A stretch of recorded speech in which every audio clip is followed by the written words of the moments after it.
Remember, when we did our mini paper 1, I had you write about 3 different sections: sounds, words, and phrases and sentences. These are, phonology, morphology, and syntax. And these are the 3 main things that children have to learn when they're learning language, as well as learning what everything actually means. And I'm going to start out by talking about sounds. So the cool thing is that very young babies are amazing sound machines. For example, 4-day-old infants, they've just 4 days of exposure to this world. They can tell the difference between languages that have different rhythmic types. And now rhythm is defined, you sort of know it when you hear it. It's basically, one of the main properties is the phonotactics. So for example, how many consonants can you find between vowels? In a language like English or Dutch or Polish, you can have really long consonant clusters.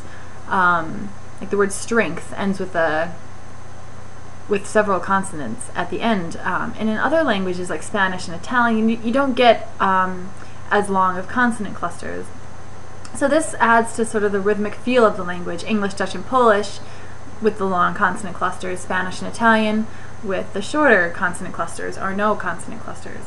And Japanese has some of its own rhythmic properties, which I won't go into right now, but they are there. So using these differences, 4-day-old infants can tell the difference between different languages. They can tell the difference between English and Spanish, for example, or between English and Japanese. It takes a little bit longer, maybe up to a month, to learn the difference between English and Dutch, because they are rhythmically very similar. But basically, this is this shows us that how good babies are at picking up on the aspects of the sound of the language signal. And it also tells us maybe why babies who are learning 2 languages at the same time, say your mother speaks English and your father speaks Spanish, you're going to be just fine, because by the time you're 4 days old, you can tell when someone's speaking English and when someone's speaking Spanish just based on the rhythm of the language.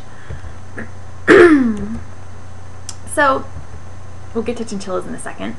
The other thing that's really cool about babies and sounds is that from the first couple days of their life, they can hear and tell the difference between all of the sound distinctions made in any language of the world.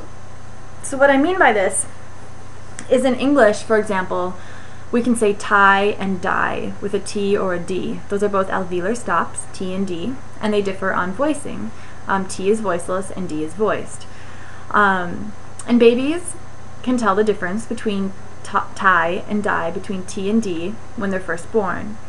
Now, babies who speak Thai, for example, from Thailand, or Hindi, they're from India, they have more than 2 alveolar stops. So we just have T and D, but in those languages, they have a 3 or even a 4-way distinction. So for example, Thai, die, and die.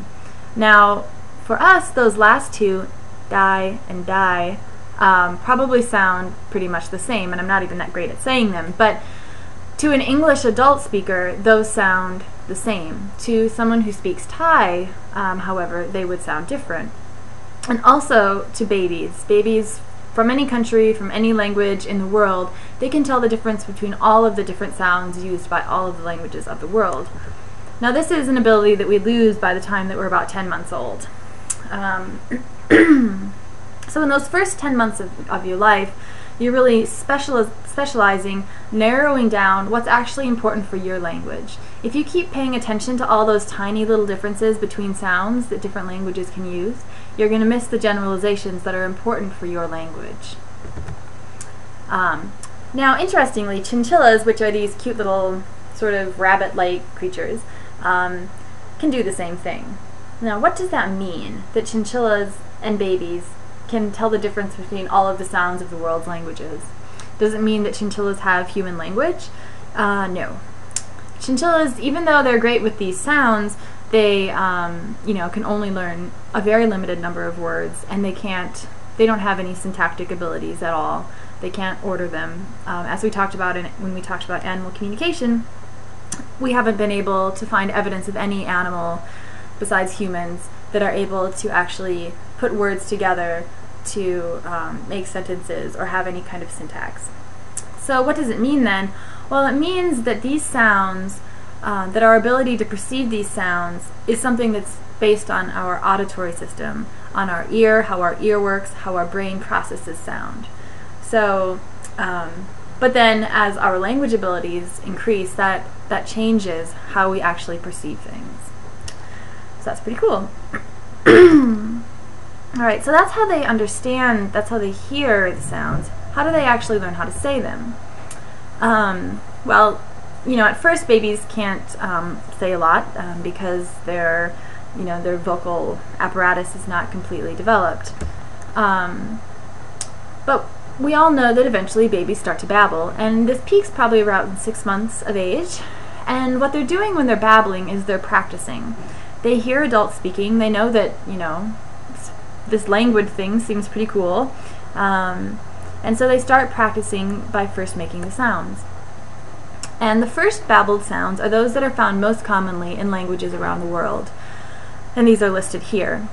Interestingly, the very, very first babbled sounds tend to be P, B, and M. Those are all bilabial sounds, and babies, you know, because of nursing, they're very conscious of their lips, and so they start practicing with these sounds that use the lips. And this is why we believe that in the world's languages it's so common to have words for your parents use P's, B's, and M's. Mama, Papa, Baba, Abba. You see this all over the world languages, and it's due to the fact that babies begin they make their first attempts at practicing language by using those sounds, which is interesting. And some more complex sounds, interdentals like our th that we have in English, or sounds that are produced glottalized using the glottis in your throat, or affricates like tsa, where you have a stop and a fricative together as one sound. They're not babbled as early on, and it takes children a little bit longer to be able to say those. Alright, now once they get past the 6-month mark, they begin to babble with syllables. So now they're feeling pretty confident about sounds, and they know, well, I've got this sound thing down, I need to start working on words, and you need syllables to build words. And the first sounds and syllables that babies babble are again those that are the most common in human languages. So consonant vowel, sort of just a simple, straightforward syllable. Mama, Papa. Again, you see that in those early words for parents, where you just have P, so P is a consonant, P, Pa, Papa. And then by the end of the first year, so by the time they're about 12 months old, they start to babble. I mean, they're not babbling sentences, but they're babbling things that are phonologically like sentences, including the intonational contour. So you can use intonation, sort of the pitch changes of your voice, to convey certain aspects of meaning. For example, so I can say, you like cheese, versus you like cheese, and that means different things. And babies start to practice with this sort of intonational differences by the time they're about a year, a little bit over. So when are we done learning sounds? Well, we're able to perceive them like an adult speaker of our native language by the time that we're 1 or 2 years old. We've specialized, we're really good at hearing the sounds in our language, and we are sort of not paying attention to other ones that are irrelevant anymore. Our production, however, takes a lot longer. So most children have adult-like production skills by age 5 to 7 years old, but sometimes it takes longer. Consonant clusters, for example, are particularly difficult for children, where you have to string a lot of consonants together in a row, and they will usually simplify them up until age 5 or so. So for tree, they might say T, or because the TR cluster is too difficult, so they'll just say T. And as we know, phonology is very hard to learn later in life, which is why it's almost impossible to learn a language as an adult without developing an accent.